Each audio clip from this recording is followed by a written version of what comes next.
Jacques. Bonsoir. Eh ben, merci de m'accueillir. Enfin, en tout cas, on se retrouve à Paris, plus précisément. Voilà, c'est ça. Et tu le sais, on est en train de réaliser un documentaire qui s'appelle «C'est quoi le bonheur pour vous?» Mhm. Donc, comme je te disais, ça fait un peu plus de 1500 interviews maintenant, plus de 200 000 kilomètres autour de la planète. Mhm. Donc, le sujet, je le maîtrise loin de là, mais par contre, je commence à avoir une petite idée. D'accord. Alors, j'ai hâte de t'écouter Ouais. autour de cette question qui est pour moi fondamentale. Alors, c'est Ouais. quoi le bonheur pour toi? Ouais. D'abord, je suis impressionné de cette enquête, enfin de l'ampleur de l'enquête. Alors, le bonheur pour moi, en fait, moi, je me suis vraiment posé la question de savoir quel était le lien entre des éléments comme le bonheur, comme le sens à la vie, comme le bien-être. Enfin, et, euh, et je suis arrivé un peu à cette idée. En fait, ça reprend des idées des philosophes antiques qui disaient qu'il y avait deux façons d'aborder le bonheur, finalement. Une bonheur qui est plutôt de l'ordre, qui relève plutôt du sens, et l'autre qui est plutôt du bien-être. Et les philosophes antiques, ils avaient tendance à s'opposer très fortement sur ça. Le bien-être, c'était l'hédonisme. Et, euh, et moi, je pense qu'en fait, il ne s'agit pas de les opposer, mais plutôt de les rejoindre, les faire se rejoindre. Dans le sens que je pense que... alors, le bien-être, c'est quoi? C'est plutôt une émotion momentanée, de plaisir. Alors, ça vient de bons moments passés avec les amis, tout ça. C'est important, ça fait partie du bonheur, mais en même temps, on voit bien que c'est pas quelque chose de durable ni quelque chose de profond. C'est un moment fugace de satisfaction vis-à-vis de la vie. Et puis l'autre facette, c'est le sens qu'on donne à sa vie. Et là, on voit que c'est plus profond, plus durable, plus intense. Et c'est pas là. Et je pense qu'en fait, on peut se dire heureux lorsqu'il y a une sorte d'harmonie, d'équilibre entre les deux. Parfois, lorsque j'ai parlé de ça, il y a des gens qui disent ben non, alors ils voient bien que le bien-être, ça suffit pas pour faire du bonheur. Faire la fête avec des amis, c'est bien, mais on voit bien qu'à un moment, il y a une dimension supérieure qui manque. Mais du coup, il y en a qui pensent, qui me disent, mais alors le sens, ça suffit. Ben oui et non, parce que enfin, il y a plusieurs situations. Il peut y avoir, par exemple, comment dire, des gens qui ont une grande souffrance, par exemple, qu'ils ont perdu un enfant, et malgré tout, ils arrivent à faire du sens à la vie. Ça ne veut pas dire qu'ils ont du bien-être. Donc, on ne peut pas dire qu'ils ont du bonheur. Ou bien, moi, dans un de mes livres, je cite, par exemple, pendant la dernière guerre, il y avait des résistants, ils avaient, comment dire, ils étaient prisonniers, ils savaient qu'ils allaient mourir, et ils ont fait les dernières lettres de prisonniers. Et ces lettres sont pleines de sens. Ils adressaient à leur famille, elles sont pleines de sens. Mais ils n'étaient pas dans le bien-être, ils n'étaient pas dans le bonheur. Donc le sens et le bien-être sont nécessaires en quelque sorte pour s'harmoniser, pour donner le bonheur. Voilà. Alors, il faudra donner une définition à sens. Oui, alors là, alors, je donne pas forcément une définition, mais je donne comment dire, les composantes du sens. Hein. Alors là, c'est le fruit de beaucoup de recherches scientifiques qui ont été faites. J'ai essayé de les synthétiser. Et d'une manière simple, je dirais que le sens à la vie, on le donne de trois manières différentes. Par le cœur, par la tête et par la main. Par le cœur, ce qui est, dans toutes les enquêtes où on demande à des personnes qu'est-ce qui donne du sens à votre vie, eh bien, ce qui apparaît en premier, statistiquement, pas forcément pour chaque personne, mais globalement dans une population, c'est les relations affectives, l'amour, l'amitié, la parentalité, le fait d'être enfant, la filialité, et c'est ce qui apparaît en premier. Hein. Quel que soit l'âge, quelle que soit la culture, quel que soit le niveau socio-économique, c'est ça qui ressort. Donc l'amour, l'amitié, le bien-être d'être avec des personnes qu'on aime. Non, la satisfaction d'être avec des personnes qu'on aime. Alors ça, c'est le cœur. Et puis, il y a la tête. Il y a la tête, c'est-à-dire les réflexions, les questionnements sur l'existence, questionnements auxquels on donne des réponses plus ou moins définitives selon les uns les autres, à travers de la philosophie, à travers des religions, à travers des spiritualités, à travers des croyances qui peuvent être politiques, écologiques, syndicales, que sais-je encore. Hein. Et puis, la troisième dimension, c'est l'action. C'est l'action, c'est ce que j'appelle la main, donc donner du sens à travers l'action. Et on voit bien, par exemple, que le travail, par exemple, est une des sources de sens à la vie. Hein. Donc, voilà. Et alors, moi, je dis pas qu'il faut un tiers, un tiers, un tiers, hein, pour que notre vie ait un sens équilibré. Mais là encore, je dirais une sorte d'harmonie. Il y a des gens qui vont donner plus d'importance à leurs convictions. Par exemple, ça va être, comment dire, des gens qui vont, que ça dans une religion ou une autre, qui vont devenir prêtres ou moines bouddhistes, ou voilà, et ça va être plus le sens de leur vie. Mais c'est pas pour autant qu'il faut qu'ils déconnectent complètement les autres dimensions. Et puis, il y a des gens, ça va être à travers leur travail, qui vont surtout donner du sens, mais il ne faut pas qu'ils oublient leur famille. Et d'autres personnes, ça va être plutôt effectivement avec leur famille, mais d'autres dimensions sont importantes également. Donc, il n'y a pas un modèle de ce qui donne du sens à notre vie, chacun le trouve à sa manière, chacun fait son chemin de sens à sa façon, ce qui veut dire aussi que je pense qu'on devrait respecter le sens que les autres donnent à leur vie. Des fois on a du mal parce que des fois certaines personnes ont tendance à transposer, à considérer que ce qui donne du sens à leur vie, c'est ce qui doit donner du sens aux autres. Ce qui est évidemment une grave erreur et qui peut donner lieu à pas mal de quiproquos, voire de gros problèmes de communication. Mais voilà un peu ce qui donne du sens à notre vie, c'est l'amour, l'amitié, l'engagement dans l'action et nos convictions. Alors, il faudrait aussi donner une définition à bien-être. Alors voilà, alors le bien-être, c'est ce que je dis, c'est une émotion temporaire, agréable, qui a donc tout cet avantage et comment dire, qui permet que nous pouvons goûter la vie au quotidien. Voilà. Voilà. Mais c'est pas le même niveau de profondeur que le sens. Hein. Voilà. Et on a besoin des deux. Hein. On a besoin aussi de ces moments de satisfaction, que ce soit, je veux dire, en regardant par exemple un beau paysage, une œuvre d'art, ou en passant un bon moment avec des amis. On est dans le bien-être. Dans ces moments, on est dans le bien-être. D'accord. Ouais. Voilà. Est-ce que tu peux nous expliquer un peu ton parcours qui t'a amené justement à avoir toutes ces réflexions? Parce que j'imagine qu'il y a des gens qui ne te connaissent pas, qu'on comprenne un peu qui tu es, quoi. Ah oui. Alors, je ne m'attendais pas à cette question, mais c'est très bien. Ça ne me dérange pas. En fait, mon parcours, pourquoi je me suis intéressé à tous ces thèmes, c'est tout simplement parce que mon enfance a été fracassée, mon enfance et ma jeunesse a été fracassée en raison du comportement de mon père, et je dirais qu'il a fracassé toute la famille. Et je pèse mes mots en disant que je suis le seul survivant. Et, et du coup, inévitablement, moi, j'ai été amené à me poser la question du sens de la vie, du pourquoi nous sommes sur cette terre, pourquoi j'y suis et où je vais. Et donc, ça vient de là.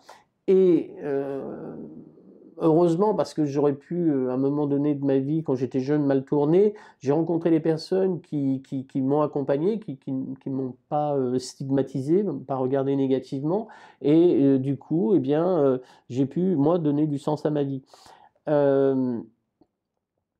partir de là, c'est vrai que je me suis intéressé à ce qu'on appelle la psychologie positive, à tous les aspects positifs de l'être humain et de la société, parce que je trouve que c'est encore ce qu'il y a de plus intéressant à développer, à comprendre, et c'est, en tout cas moi personnellement, c'est en allant dans ce sens que ma vie a vraiment pris, oui, du sens.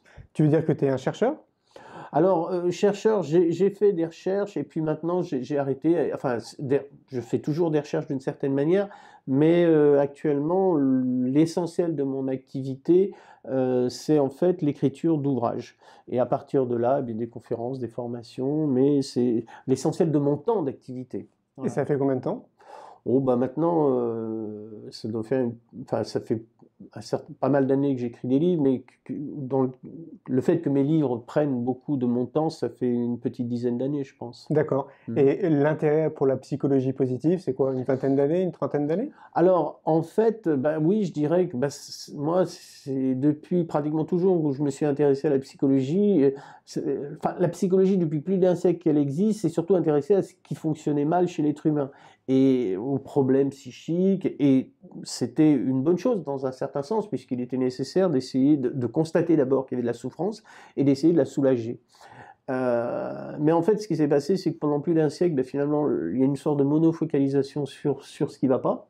Et moi, quand je me suis intéressé à la psychologie, très vite, je me suis intéressé à ce qui allait bien. À l'époque, la psychologie positive n'existait pas, mais je m'intéressais à la psychologie positive comme Jourdain avec la prose, c'est-à-dire que c'est ça qui m'intéressait. Alors, je me suis intéressé à la résilience. La résilience, on en parlait avant de parler de psychologie positive. Je me suis intéressé au pardon, je me suis intéressé à le sens de la vie, avant qu'on parle de psychologie positive. Et puis un jour, ce mot est arrivé un peu, voilà. Je suis un des premiers à l'avoir fait connaître en France, enfin dans le monde francophone. Voilà, il est né en quelque sorte aux États-Unis en l'an 2000, et moi, la première publication qui a vraiment parlé de ça, enfin, je l'ai découverte, et très vite, j'ai eu envie de diffuser ça, quoi. D'accord, hein. Pierre Rabhi, lui, il parle de sobriété heureuse. Oui, oui. La résilience, c'est pareil? Ah non, c'est pas du tout la même chose, mais j'ai envie de dire que la sobriété heureuse et une certaine conception de la psychologie positive se rejoignent complètement. C'est-à-dire qu'en fait, beaucoup de travaux en psychologie positive et en économie aussi, ont montré que, ont confirmé l'adage selon lequel c'est pas l'argent fait pas le bonheur. Alors, faut tout de suite nuancer en disant que la pauvreté, la misère peut faire le malheur, hein. Il ne s'agit pas de justifier les conditions sociales inégalitaires et inacceptables. Mais à partir d'un certain niveau de revenus qui permet de vivre correctement et sans plus, l'argent ne joue plus du tout, enfin l'augmentation de revenus ne joue plus du tout sur le bonheur. Et ce qui peut faire qu'il y a des gens extrêmement riches qui sont plus malheureux que des gens avec des revenus très moyens, très modestes. Et c'est une illusion de croire qu'en quelque sorte l'argent va nous rendre plus heureux. Et c'est une course permanente. À partir du moment où je pense qu'avec plus d'argent, je vais être plus heureux, bah, lorsque je l'ai, ça va durer 6 mois, 3 mois, 6 mois, et après, ah oui, mais avec encore un peu plus d'argent, je serai plus heureux. On oublie très vite. J'ai une petite parenthèse. Est-ce qu'on fait le distinguo entre argent et acquisition de biens matériels? Oui, enfin, moi je mets tout, pareil, les ouais. deux, hein, le fait, oui, d'avoir des biens matériels de façon générale qui soient exprimés sous forme simplement encore de monnaie, donc potentiellement, ou de biens matériels déjà très concrets. Mais du coup, partant de là, on se dit, bah alors, effectivement, si l'argent ne fait pas le bonheur, qu'est-ce qu'il fait? Et c'est justement, bah, c'est ce qui joue le plus, c'est ce que j'ai dit il y a quelques instants, c'est le fait de bénéficier de relations affectives fortes, d'amour et d'amitié essentiellement, et les relations parents-enfants. Du coup, effectivement, la sobriété heureuse n'est pas un paradoxe. Elle est parfaitement, l'expression de Pierre Rabhi tient vraiment très fort, puisque se détacher en quelque sorte, enfin pas se détacher complètement, mais ne plus accorder autant d'importance que ce que le monde parfois accorde aux biens matériels, permet eh bien, de placer plus d'importance dans les relations affectives. On sait, il y a des tas de travaux qui ont été faits, lorsqu'on mène des enquêtes et on demande, enfin, on essaye d'évaluer en quelque sorte le degré d'importance que les gens accordent aux biens matériels. Et on sait que c'est plus on accorde d'importance aux biens matériels, moins on est heureux. Et ça, c'est vraiment, les études sont extrêmement claires là-dessus. Donc, la sobriété heureuse, c'est deux mots qui vont très bien ensemble. D'accord, hein. Est-ce que tu penses que du coup, il y a... parce que j'imagine les gens qui nous écoutent vont se dire, ah, c'est peut-être pas aussi simple que ça. Comment tu fais à un moment donné dans ta vie pour arriver à penser quelque part de cette façon et dire que finalement, bah oui, tout ce qu'on m'a appris depuis l'éducation, qu'en gros, bah, l'argent, c'est important. Non, finalement, ça serait pas ça. Comment je fais, moi, pour...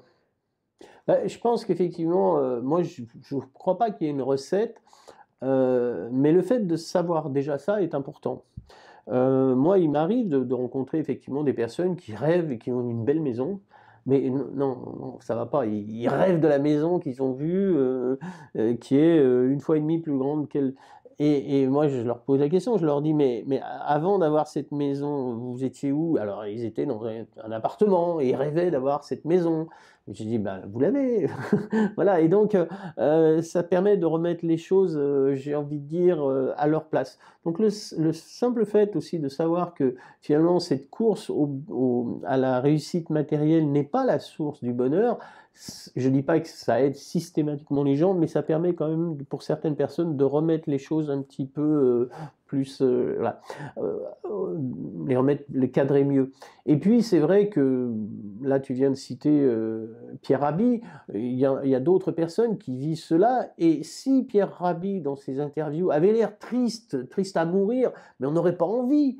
Or, il dégage une certaine sérénité, une certaine paix, Ouais. et beaucoup de gens se disent j'aimerais être comme lui, quoi. Donc effectivement, ce genre d'exemple est intéressant parce qu'il peut susciter l'envie.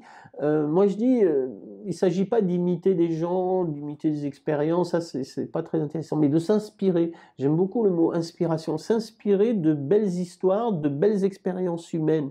Et on va tirer profit d'une expérience de un tel, une telle, un tel, mais sans la copier, mais se dire comment moi je peux l'appliquer à ma propre vie. Chacun a son propre parcours. Comment je l'applique à ma propre vie? Et donc dans ce sens-là, le fait de voir, et je trouve que ce documentaire a tout sa valeur, le fait de voir des gens heureux et que le bonheur qu'ils ont, j'imagine que dans les personnes que tu as rencontrées,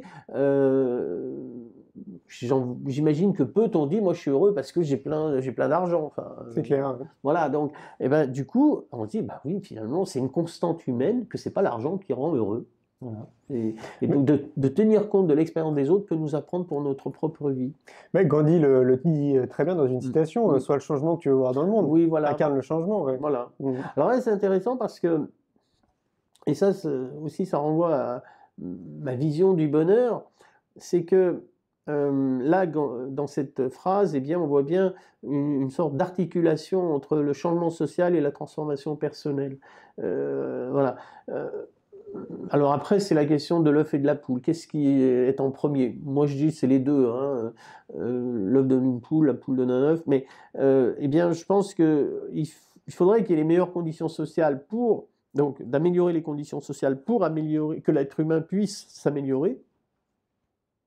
Mais en même temps, c'est effectivement grâce à l'amélioration de l'être humain que éventuellement les conditions sociales peuvent s'améliorer, donc le changement social. Donc je pense que les deux peuvent aller ensemble, il ne s'agit pas de mettre une priorité sur l'un et sur l'autre. Mais il y a quelque chose qui là me semble très important, c'est que parfois l'humanité passe par des périodes, ça a été étudié par des sociologues, et des périodes où on a plus tendance parfois à mettre l'accent sur le social, sur le changement social, et d'autres plus des périodes de tendance à mettre l'accent sur l'individu, le changement individuel. Bon, bien, l'époque de mai 68, les années 70, c'était une sorte de changement social, il fallait faire la révolution, bon, tout ça, et ça a ça a été disséminé sur l'ensemble de la planète. Et puis maintenant, on est plus dans le bonheur personnel. Enfin, moi, j'espère qu'un jour, on reviendra à une vision plus sociale, mais surtout, j'espère qu'un jour, les deux ne seront pas opposés, en quelque sorte. Hein.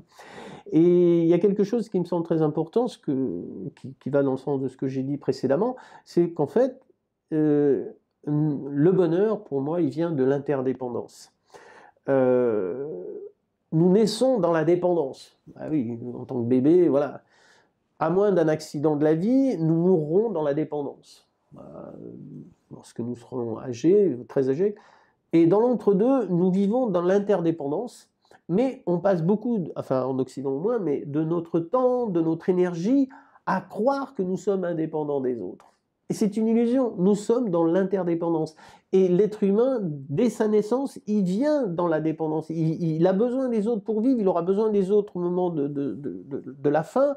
Et dans l'entre-deux, nous avons besoin les uns des autres. Donc, comment dire, je pense que c'est très important de bien intégrer cela, que ce qui nous rend heureux, c'est l'interdépendance. Les autres ont besoin de nous, nous avons besoin des autres. Je termine un livre qui s'appelle... comment dire, les entreprises humanistes, comment elles vont changer le monde. C'est tout un programme. Et là-dedans, j'ai rencontré des patrons, enfin des syndicalistes, mais il y a un patron ils m'ont tous marqué. Il y en a un qui disait quelque chose de très intéressant. Il a créé une société d'événementiel, enfin, il organise des événements. Et quand il recrute, il y a une candidature, quelqu'un, un jeune homme, une jeune fille, qui semble intéressante, et il dit, j'ai toujours un problème parce qu'en fait, quand ils viennent évidemment avec un CV, un super CV, ils me l'ont envoyé, je l'ai vu, et puis là, ils me montrent tout ce qu'ils savent faire, mais c'est pas ça qui m'intéresse, moi. C'est de savoir tout ce qu'ils savent ne pas faire et dans quelle mesure ils auront besoin des autres pour pouvoir arriver. C'est ça qui m'intéresse, qu'ils mettent en avant. Et donc, dans ces moments-là de recrutement, ils discutent, puis à un moment, ils lui expliquent comment ils fonctionnent dans la maison, c'est dans la coopération, la collaboration, la confiance, le respect. Et il leur dit, voilà, nous, comment on fonctionne. Et votre candidature m'intéresse, mais voilà, vraiment, alors je vous laisse quelques jours pour réfléchir, et si vous vous rendez compte, c'est vraiment dans cet état d'esprit que vous avez envie de travailler, alors on peut se revoir. Si vous vous rendez compte que c'est pas votre truc, bah, Ça sert à rien. ça va pas fonctionner, quoi, on va pas s'entendre. Et moi, j'ai rencontré enfin, une quinzaine de personnes de son équipe, mais c'est impressionnant, ils adorent travailler ensemble, quoi. Et tout le temps, ils sont en train de se dire, ouais, ce que tu as fait, c'est formidable. Voilà. Et ça, c'est vraiment quelque chose de formidable. Si on pouvait, en quelque sorte, comprendre que c'est ça une source du bonheur, d'avoir besoin des autres pour exister, et non pas de croire que nous sommes des individus autonomes, moins on a besoin des autres, mais on se porte, ce qui est un mythe total. Je crois qu'il y a beaucoup de choses sur lesquelles il faut effectivement recadrer notre vision du monde, et cette idée donc que nous avons besoin les uns des autres. Oui, mais d'ailleurs, les animaux, les plantes en font partie. Je veux dire, on Oui, fait partie d'un tout, quoi. oui, C'est voilà. clair, c'est vraiment l'interdépendance totale. Ouais. Ouais, Ouais, ouais. ouais. Mais est-ce que, parce qu'en t'écoutant, moi je me dis, au final, est-ce que ça serait peut-être pas plus rapide si on revoyait l'éducation, c'est-à-dire l'éducation Oui, nationale, quoi, clairement, absolument. qui est, bon, à mon sens, hein, c'est très personnel, has-been. Mm. Du coup, nous, on est parti dans un projet de créer une école alternative Ah, pour très les bien. enfants. En fait, c'est inspiré de Montessori, Steiner, Freinet, Bien. Summerhill, etc. Parce que, de mon point de vue, à force de me balader partout sur la planète et de mon expérience, hein, j'ai que 37 ans, Ouais. je vois que tout part de l'éducation. Si on veut essayer de faire en sorte qu'il y ait un changement de paradigme, je pense qu'il faut changer l'éducation et ce qu'on propose. Qu'est-ce que tu penses, toi, de tout Ah ça? oui, alors là, je rejoins complètement. Moi, je me suis beaucoup intéressé à ce sujet et j'ai écrit sur ce thème. Et en fait, comment dire, euh, ne serait-ce qu'une chose, par exemple, on a aujourd'hui des dizaines, des centaines d'études qui montrent que l'apprentissage coopératif marche mieux que l'apprentissage compétitif. Alors quand je dis marche mieux, qu'est-ce que ça veut dire? Là où on attend, évidemment, c'est le résultat scolaire. Donc oui, ça marche mieux au niveau des résultats scolaires. Tout le monde bénéficie de l'apprentissage coopératif. Ceux qui en bénéficient le plus, incontestablement, c'est les élèves en grande difficulté. Hein. Mais parce qu'il y a des parents, ils ont peur que leur enfant qui est bon élève se mette soit avec des élèves en difficulté et il va diminuer son niveau. Non, c'est pas vrai, tout le monde en profite. Ceux qui en profitent le plus, cela dit, c'est vrai, c'est les élèves en difficulté. Et donc, ça c'est le premier point. Mais n'oublions pas que pour moi, l'école, l'éducation n'a pas seulement pour fonction de diffuser des savoirs, c'est aussi un apprentissage de la citoyenneté, du rapport à l'autre, de la vie ensemble. Et en fait, ce que montrent tous ces travaux, c'est que plus de respect des enseignants, moins de violence, d'incivilité, de stigmatisation, toutes sortes de belles expériences se font dans un apprentissage coopératif. Et tout ça, on le sait. On le sait. Alors maintenant, qu'est-ce qu'on attend, quoi? Qu'est-ce qu'on attend, voilà. Et alors il y a des pays, bon, on parle de la Finlande, qui ont mis ça en place. Et il y a des écoles alternatives qui le font. Alors c'est pour ça que tout à l'heure on parlait du changement individuel, du changement collectif. Il y a des petites écoles qui le font. Mais je crois aussi qu'à un moment il faut que ça soit relayé politiquement, parce que si on attend que par simplement l'inspiration et la capillarité, la diffusion, que tout se fasse sur un plan très large, ça risque d'être difficile et de prendre du temps. Donc ça, c'est bien l'exemplarité, tout ça, le fait de s'inspirer des autres, tout ça, mais il y a un moment, ça doit être relayé politiquement. Et j'espère qu'un jour, bon, moi j'ai la qualité ou le défaut d'être quelqu'un de très optimiste, et je pense qu'un jour, ça se mettra en place. Alors je précise sur cet optimisme que c'est pas un optimisme de l'attente. Bon, je suis optimiste, donc les choses vont aller bien demain et tout ira pour le mieux dans le meilleur des mondes. Pas du tout. C'est un optimisme de l'engagement. C'est-à-dire, je suis convaincu que nous pouvons passer une société de coopération, une société d'empathie, une société de respect. Mais ça veut dire qu'il faut que chacun se retrousse les manches là où on est. Là où on est, dans notre petite possibilité, marge d'action, eh bien, on s'y engage. Et on fait confiance, on y va. On n'attend pas que, effectivement, la politique se mette en place. Déjà là où on est, on y va. On passe à l'action, quoi. On passe à l'action. Et on y croit. Et là, il y a aussi autre chose qui me semble très important. Ne croyons pas que nous sommes meilleurs que les autres. Moi, très souvent, donc, il m'arrive de faire des conférences et à la fin, il y a des gens qui me disent oui, c'est très bien votre vision, mais il y a un problème quand même. Alors, je dis, mais c'est quoi le problème? Et les gens me disent, bah, bah, nous, on est venus aux conférences et sur l'amour, sur la bonté, tout ça, sur la coopération, c'est très bien, mais les autres, ceux qui sont pas venus, enfin, en gros, les autres, la majorité. Et donc, le problème, c'est les autres. Et, et moi, je pense que le problème, c'est pas les autres. Le problème, c'est de penser que le problème, c'est les autres. C'est ça le problème. Le jour où on aura compris qu'en fait, nous avons fondamentalement le même fonctionnement de base, comme je disais, la nécessité, le besoin d'interdépendance, le besoin des autres pour vivre. Et puis, un autre exemple, un autre thème par exemple, la confiance. La confiance. Et des gens, ils pensent que oui, on peut leur faire confiance à eux, mais globalement, on ne peut pas trop faire confiance dans la société. Mais franchement, si vous prenez 100 personnes à qui on dit, voilà, je te fais confiance pour tel truc, combien vont trahir la confiance pour blouser, pour truander la personne? Mais très très peu. Et même si, et qui en plus n'a jamais trahi la confiance qu'on lui a fait. Donc regardons-nous d'abord avant de regarder les autres. Mais, et si ce jour-là, effectivement, on a trahi la confiance pour une raison X, Y, en général, on n'est pas fier. Et ce comportement, eh bien, nous l'avons pratiquement tous, nous sommes tous comme ça. Donc ça veut dire que nous pouvons faire confiance aux autres, puisque eux, ils ont des bonnes raisons, eux, de respecter cette confiance. Donc n'attendons pas que le monde aille mieux pour nous engager. Allons-y, et le monde petit à petit pourra commencer à aller mieux. Tout à fait, oui. Mais pour prendre la défense, c'est que je pense qu'il y a un conditionnement sociétal qui est tellement fort que c'est compliqué de sortir de tout ça. Ne serait-ce que, par exemple, de te couper de ta télé.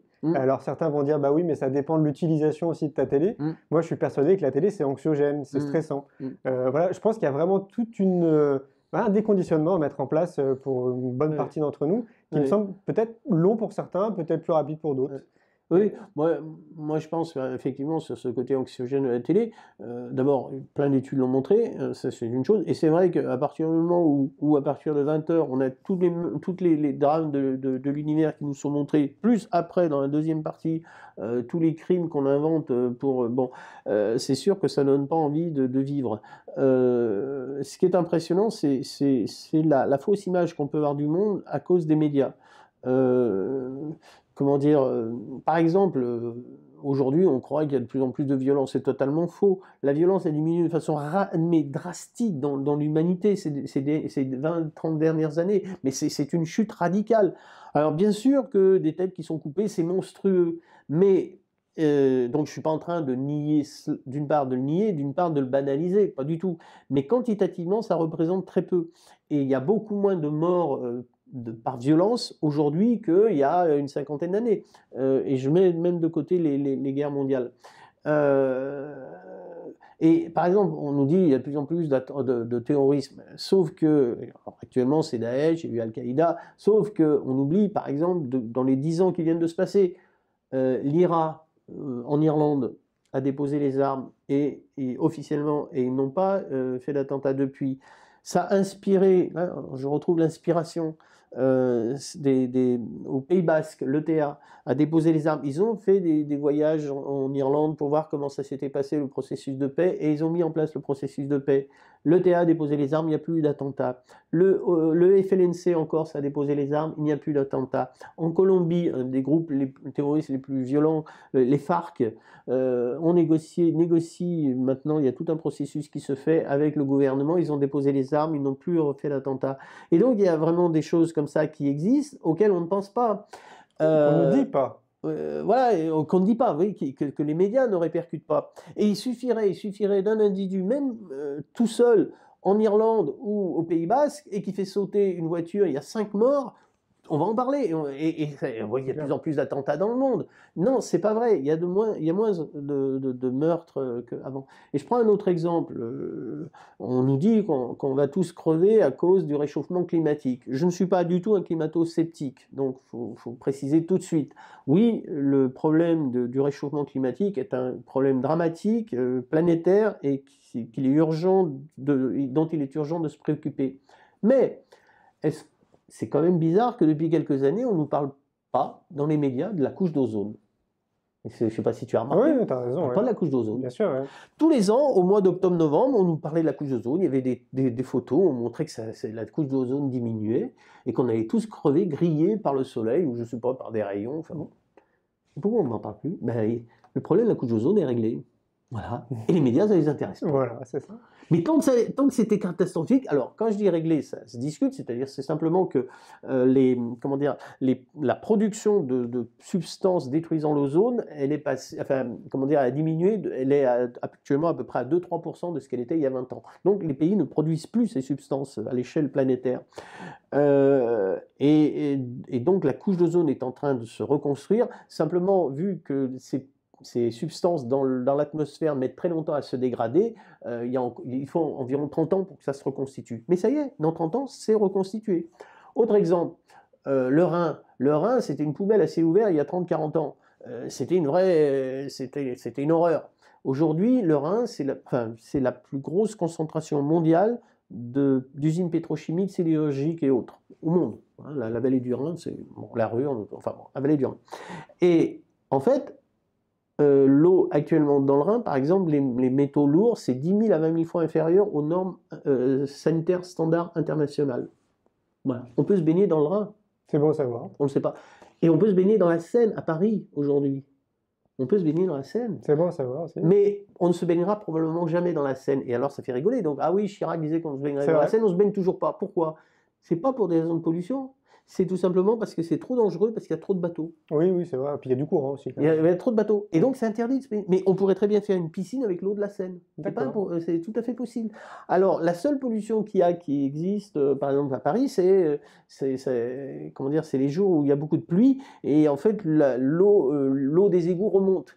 Et donc on se retrouve avec des petites crottes qui surnagent. Donc ça c'est pas sympathique. Mais c'est pas la pollution chimique. Et donc qui le sait? Qui le sait? C'est extraordinaire. Ouais. Donc en fait, le monde va plus mal sur certains points, mais va beaucoup mieux sur plein d'autres. Mais bon, les médias ont la fâcheuse tendance à montrer que ce qui va mal. Quoi. Voilà. Donc d'où, pour être plus heureux, une sorte pas de discipline, mais enfin de démarche personnelle qui consiste à ne pas s'intéresser seulement aux choses qui vont mal. Voilà.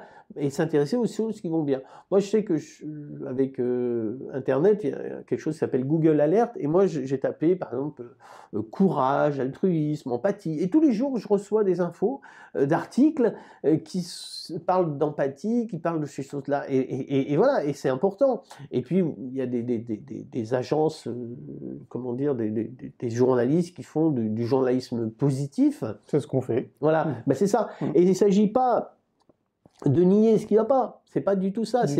Moi, j'entends des gens dire « Ah oui, vous voulez pas voir ». Non, bon, difficile de pas entendre, de pas être au courant, quoi, hein, tellement on est abreuvé de ça. Mais, mais de s'intéresser à ce qui va bien. Et alors, j'entends aussi l'argument qui consiste à dire, ça je l'ai entendu très souvent de la part de journalistes et d'autres, oui, mais en fait, on répond à la demande. Enfin, les journalistes répondent à la demande. C'est un mythe total. Bien sûr. Le meilleur exemple, ça a été montré par Libération. Il y a quelques années, les journalistes de Libération ont dit, et si on faisait un journal, on mettait plus de nouvelles positives. Vous me faites rigoler, on n'est pas là pour raconter des bisounours. Bon, parler des bisounours. Et puis, bon, ils ont quand même essayé, et puis un jour, ils ont réussi à convaincre pour le 24 décembre. Alors, 24 décembre, Jésus, l'amour, tout va bien, donc on peut se permettre une journée dans l'année, et évidemment, tout le monde dit, enfin, les oiseaux de mauvais augure disaient, mais ça va faire un flop. Ça n'a pas fait un flop, ça a fait 14% de plus, je crois, que la moyenne de l'année. Ça a été la plus grosse vente de toute l'année.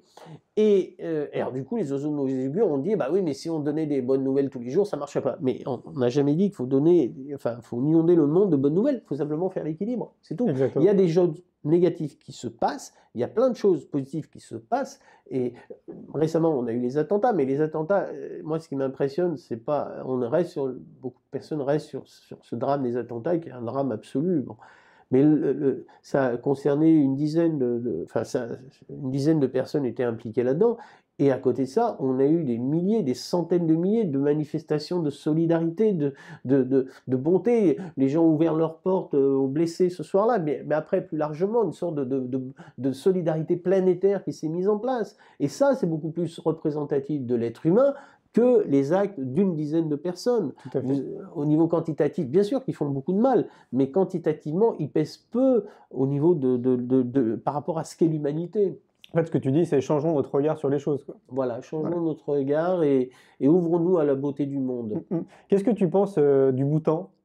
Ah oui, alors le Bhoutan, il faudrait vérifier parce que le Bhoutan, donc il y a eu ce fameux bonheur national brut, mais il y a un nouveau Premier ministre qui a changé les données et donc l'exemple du Bhoutan est moins convaincant. Mais, oui, c'est le pays qui a été le plus loin dans cette expérience comment dire, de considérer que les indicateurs traditionnels de bonheur ne fonctionnent pas, enfin ne sont pas pertinents. Chose que je pense profondément, et nous sommes nombreux à le penser, et qui effectivement a considéré que le vrai indicateur qu'on pouvait mettre en place était l'indicateur de bonheur. Alors voilà, maintenant je sais que le gouvernement est un petit peu revenu là-dessus. Mais il y a aussi d'autres expériences, hein. En Équateur, par exemple, les Équatoriens ont mis dans la constitution, nouvelle constitution d'Équateur, le buen vivir, le bien vivre. Et ça, c'est vraiment extraordinaire. Donc, Top. il y a des expériences dans différentes régions du monde. C'est plutôt des petits pays, des moyens pays, mais j'ai bien l'espoir qu'un jour, ça se diffuse aussi à des grands pays. Est-ce que tu crois que c'est nécessaire de cultiver sa spiritualité pour tendre vers le bonheur? Alors, moi, je dirais pas que c'est nécessaire parce que, comme je le disais tout à l'heure, chacun son chemin du bonheur. Pour ma part, j'ai des convictions, alors spirituelles, religieuses, il y a tout un débat là-dessus, mais moi, j'ai vu des personnes qui n'avaient pas de vision transcendante ou spirituelle et qui étaient vraiment heureux. Et ça, voilà, ça me semble important. Maintenant, ce que je constate, effectivement, c'est à travers différentes expressions, alors que ce soit le christianisme, que ce soit le bouddhisme, ou enfin, les différentes religions ou spiritualités diverses et variées, hein, multiples, effectivement, un certain nombre de personnes donnent un sens très fort à leur vie par ce moyen-là. Ce que je disais tout à l'heure, nos convictions, nos croyances. Il y a eu quand même des études qui ont essayé d'évaluer ça et on s'est rendu compte qu'en fait, il y a plusieurs composantes.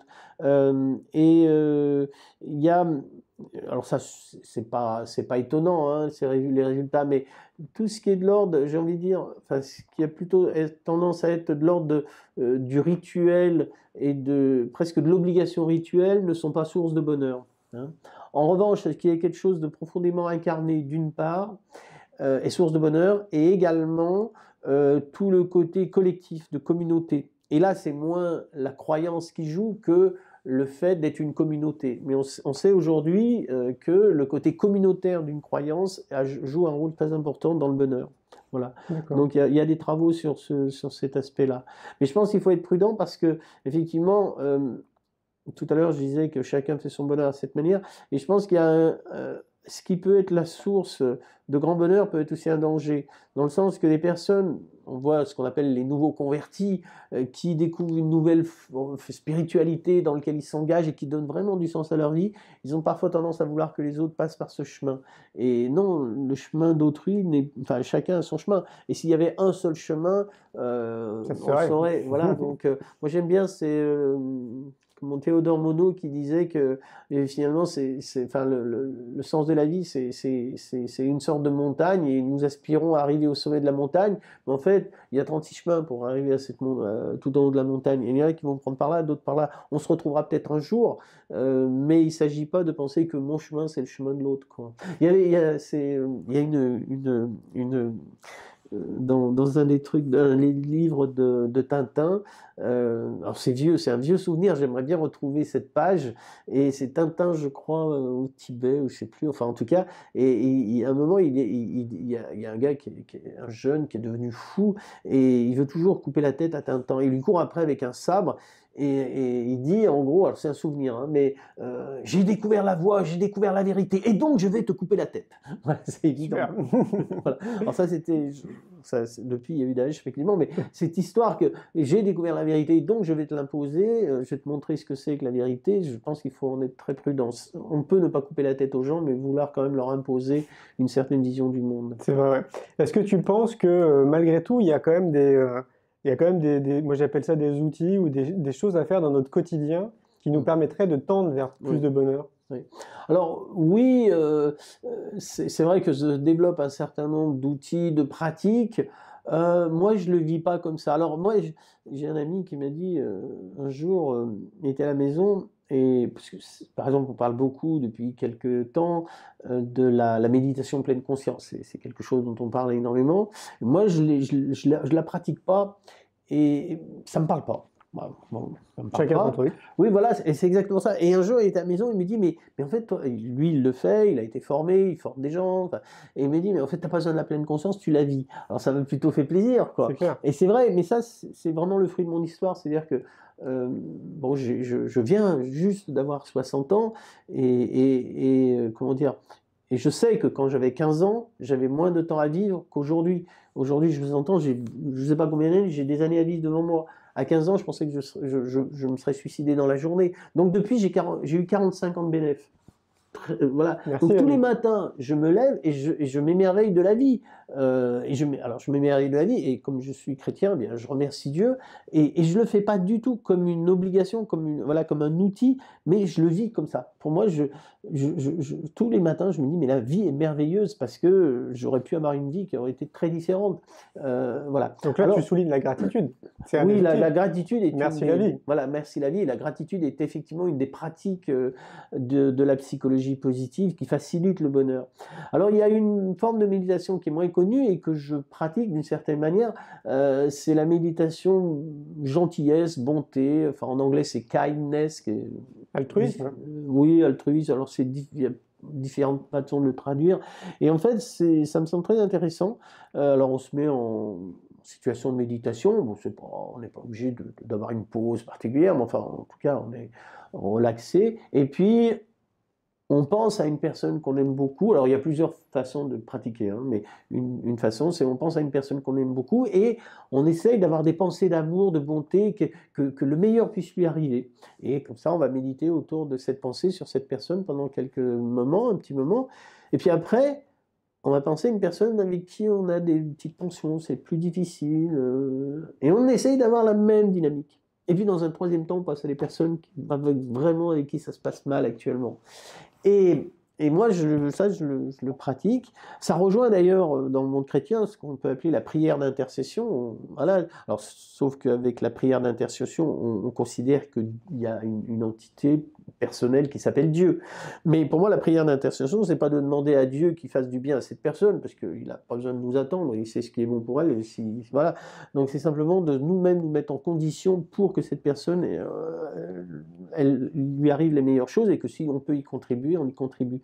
Ce qu'on sait, c'est que, en tout cas, la méditation, comment dire, gentillesse, bonté, elle a autant d'effets positifs sur soi-même que la méditation pleine conscience, globalement.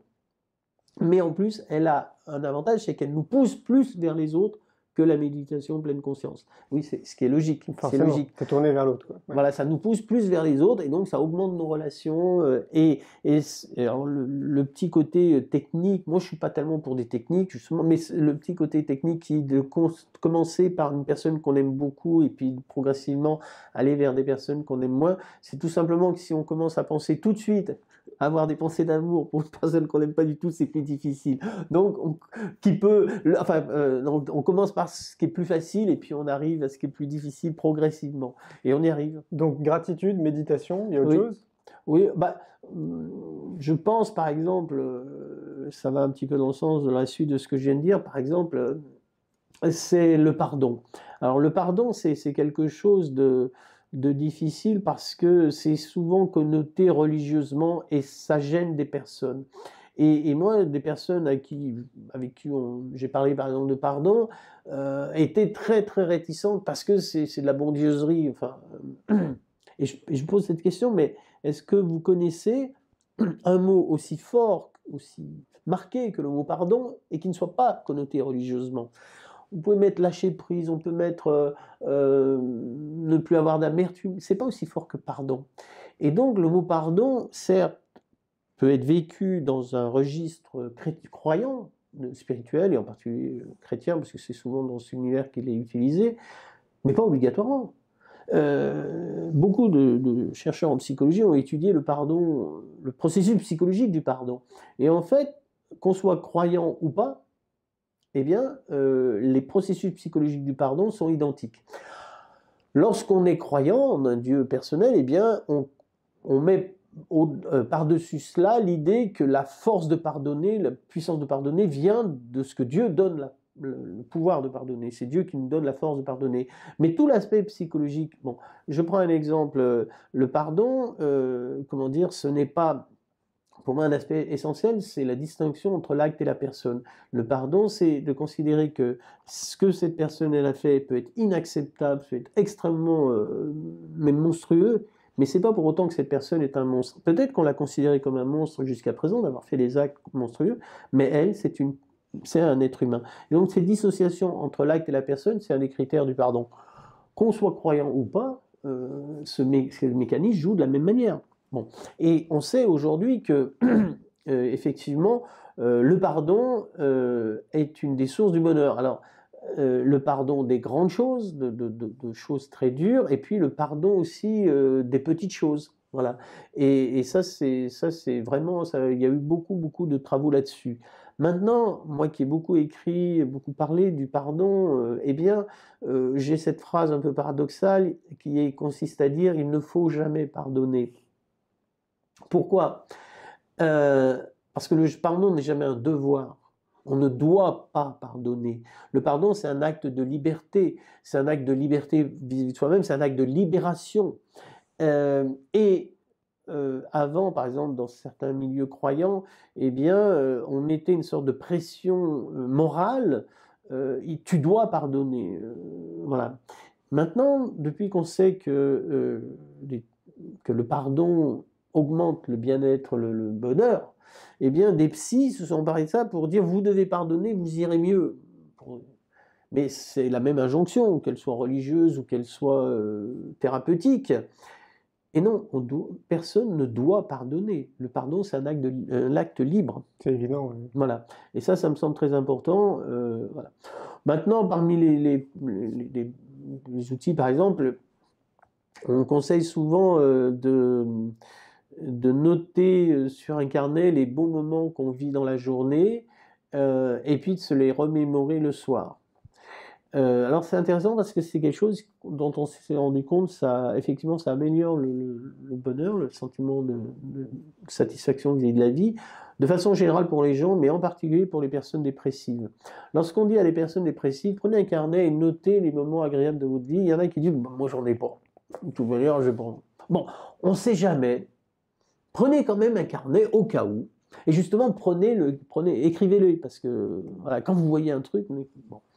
Parce qu'en fait, on s'est rendu compte de deux choses, c'est que les personnes dépressives ont, entre autres, deux difficultés par rapport à la moyenne des gens. C'est un, ils remarquent plus difficilement les bons moments de la vie que les autres personnes.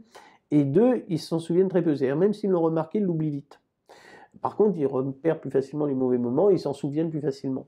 Et surtout quand ces mauvaises choses viennent des autres, alors qu'ils se rendent moins compte de ce qu'eux peuvent provoquer de négatif chez autrui.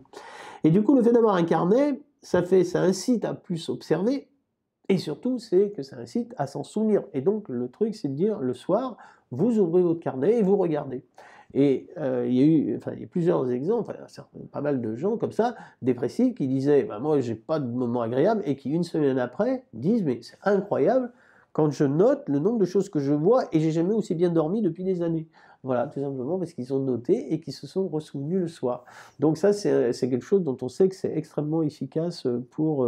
moi je l'ai fait avec pas mal de personnes qui m'ont dit j'ai super bien dormi. Quoi. Ça m'étonne pas. Est-ce qu'on pourrait pas résumer ça à plus... Parce qu'à un moment donné, finalement, ils se sont retournés vers eux. Ils se sont observés, tout simplement. La méditation permet ça aussi. Oui, oui. Je pense que ça me fait penser à ça. En tout cas, j'ai l'impression qu'à un moment donné, le fait de se poser et d'écrire, c'est un moment peut-être méditatif d'une certaine façon qui leur permet de revenir vers eux puis de s'observer, en fait, et de s'apercevoir qu'au final, il y a eu des choses positives. Oui, tout à fait. D'accord. Est-ce que tu aimes bien les citations? Oui. J'ai écrit un livre de citations. Ah, génial. Oui. Alors, quelle serait pour toi la meilleure citation qui pourrait représenter le bonheur?